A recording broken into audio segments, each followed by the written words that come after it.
of Norway group spat on the Quran and tore pages from the Muslim religious text. Hundreds of counter-protesters tried to disrupt the event, throwing eggs and jumping over police barriers. The incident follows a similar protest in Sweden, where demonstrators burned a copy of the Quran. Well, joining us now from Sweden is Ashok Swain. He's Professor of Peace and Conflict Research at Uppsala University. Thank you very much for speaking to us. So, Denmark, Sweden and Norway have all reported anti-Islamic violence in the past, but why are we seeing it now? What is sparking it?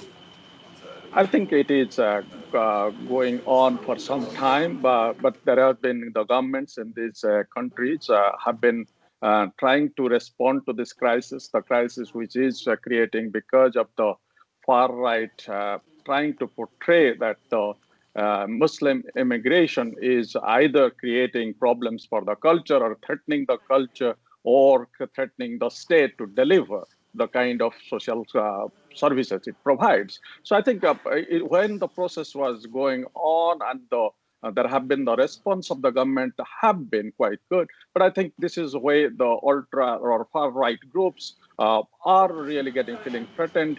They are trying to provoke the issue that there will be some reactions, and there have been some reactions. But the question is, but the real, the most important thing is these reactions have been very muted, and these reactions haven't been the way it has been projected by the international media.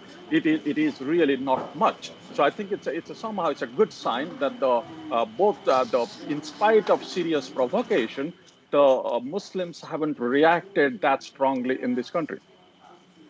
But what strategies need to be put in place, or what strategies have you seen work in the past to try and combat some of that anti-Islamic violence?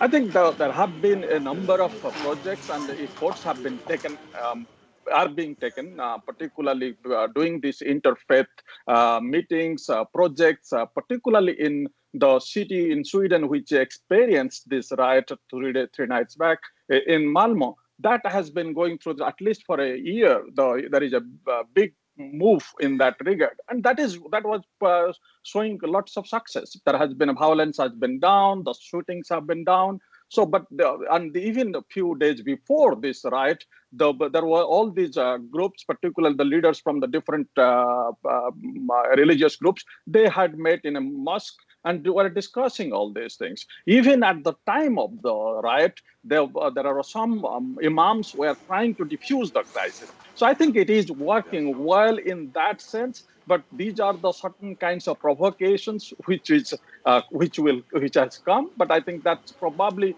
the path is on the right way. The path is going on the one they have actually taking that will fruit results.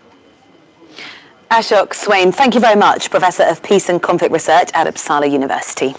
My pleasure. As Rosie said, thank you very much for your time this morning, sir. Both London and Berlin